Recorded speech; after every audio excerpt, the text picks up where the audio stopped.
Welcome to my YouTube channel historian.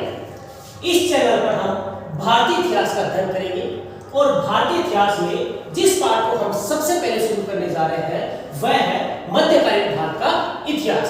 और मध्यकालीन भारत के इतिहास में जो हमारा आज का टॉपिक है वह है भारत पर मुस्लिम आक्रमण। भारत पर मुस्लिम आक्रमण। भारत पर जो मुस्लिम आक्रमण हुए हैं उनको दो भागों में बांटा जा सकता है। पहला जो भाग है वो है अरब आक्रमण और जो दूसरा भाग है उसको कहा जाता है तुर्क आक्रमण।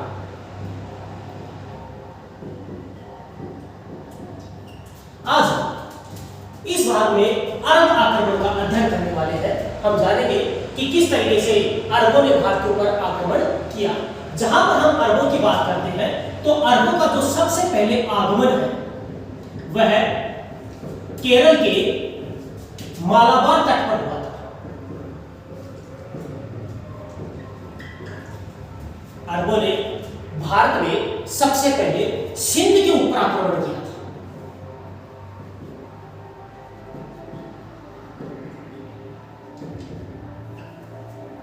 जहां पर हम अरबों के आक्रमण की बात करते हैं तो उनका जो सबसे पहला आक्रमण माना जाता है वह सिंध पर माना जाता है।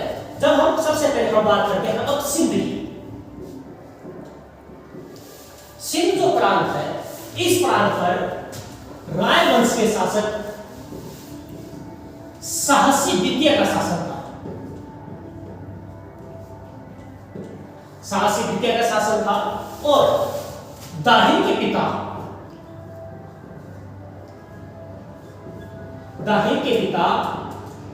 चच ने साहसी द्वितीय को हरा करके सिंध पर अधिकार कर लिया था। अरबों ने सबसे पहले 711 ईस्वी के अंदर सिंध पर आक्रमण किया।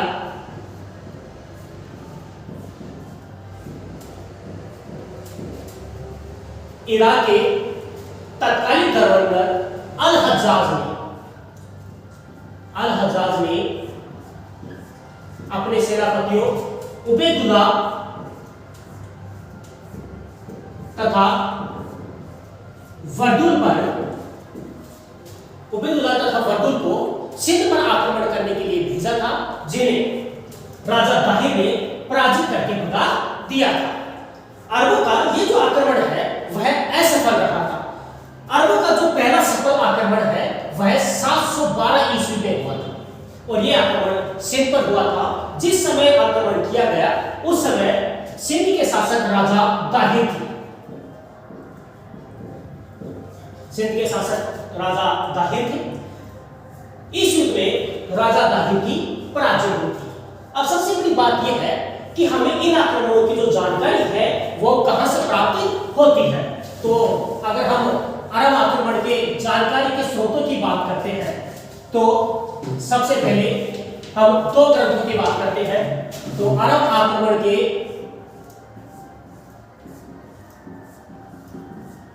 जानकारी के स्रोत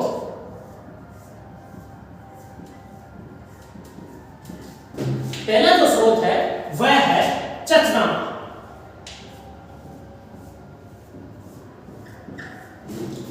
चचनामा जो है वह मोहम्मद बिन कासिम के किसी सैनिक के द्वारा मूलतः अरबी भाषा में लिखा गया था। मूलतः अरबी भाषा में लिखा गया था। बाद में इसका फारसी भाषा में अनुवाद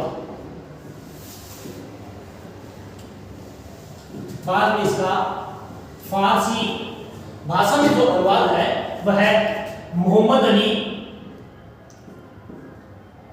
अली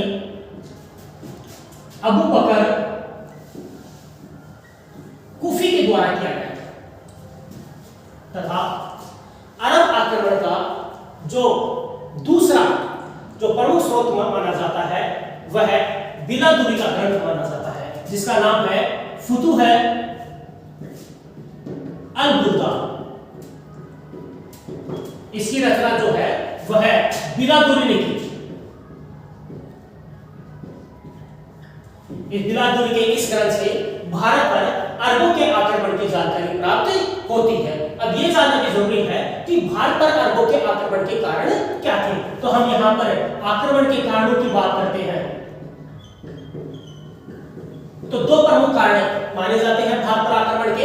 जो पहला कारण माना जाता है वह ये माना जाता है कि श्रीलंका जा रहे जहाजों को समुद्री डाकुओं ने लूट लिया था। तो समुद्री डाकुओं द्वारा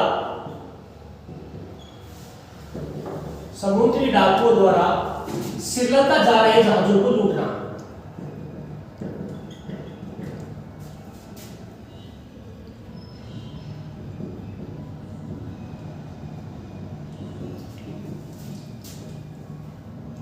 तो पहला जो कारण है वो ये है कि समुद्री डाकुओं द्वारा श्रीलंका जा रहे जहाजों को लूट लिया गया था, जिसके बदले में राजा दाहिर ने न ही तो डाकुओं को नियंत्रित किया था और न ही इसके लिए कोई खजाना दिया था। और जो दूसरा प्रमुख कारण माना जाता है सिंध पर आक्रमण का, वो ये माना जाता है कि इसकी जो व्यापारिक स्थिति थी, इसको भी एक महत्वपूर्ण कारण माना जाता है सिंध पर आक्रमण का। आगे देखिए, अब हम बात करते हैं राजा दाहिर तथा मोहम्मद बिन कासिम के बीच जो युद्ध लड़ा गया उसके बारे में बात करते हैं। तो राजा दाहिर और जो मोहम्मद बिन कासिम के बीच जो युद्ध लड़ा गया उस युद्ध को रावर का युद्ध कहा जाता है। 20 जून 712 ईस्वी को मोहम्मद बिन कासिम ने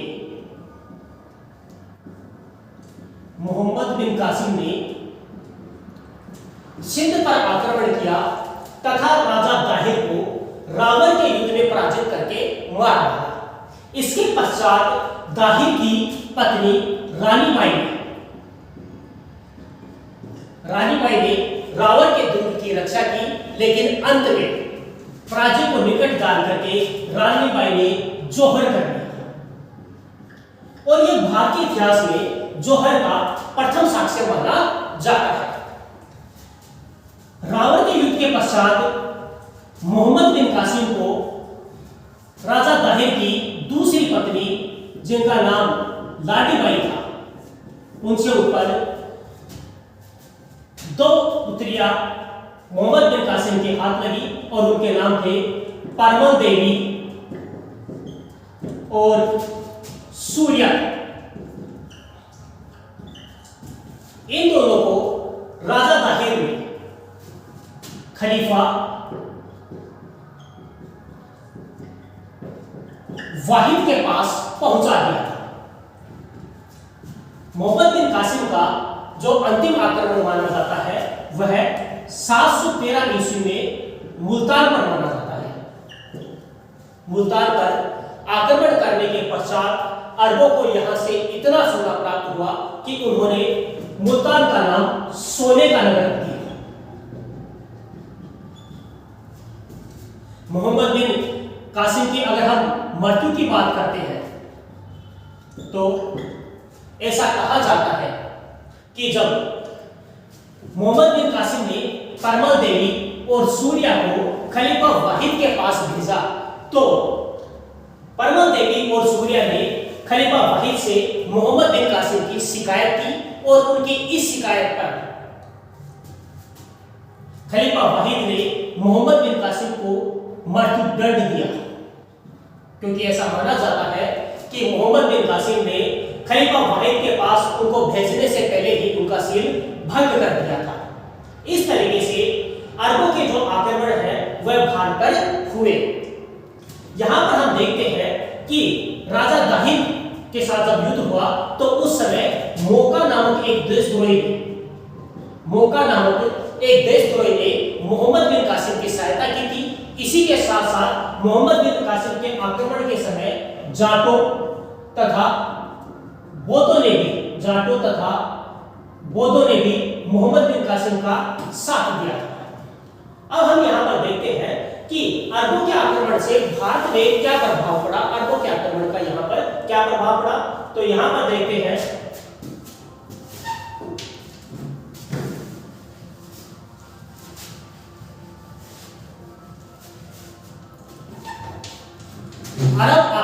के प्रभाव।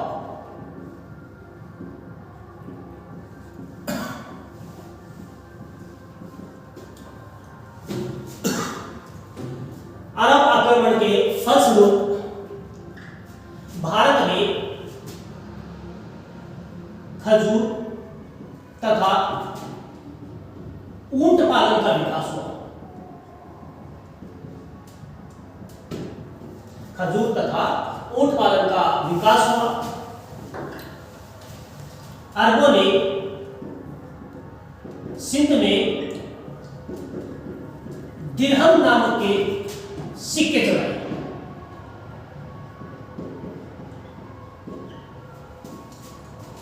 अरबों ने सिंध में मंसूरा नगर की स्थापना की।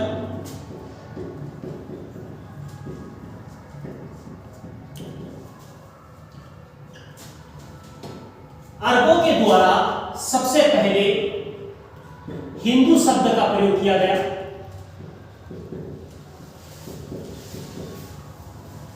धीरे धीरे कालांतर में खलीफा की जो बादशाहत है वह खत्म होने लगी और जो खलीफा की जो सत्ता है वह सिंध प्रदेश से 871 ईस्वी में समाप्त होने लगी और इसी के साथ सिंध दो भागों में बट गया, मुल्तान तथा मंसूरा। इस प्रकार आज हमारा जो टॉपिक था वह था भारत पर अरब आक्रमण और कल हम जो है वह भारत पर तुर्क आक्रमण का अध्ययन करेंगे कि भारत पर किस तरीके से तुर्कों का आक्रमण हुआ और उसके क्या परिणाम थे। Thank you.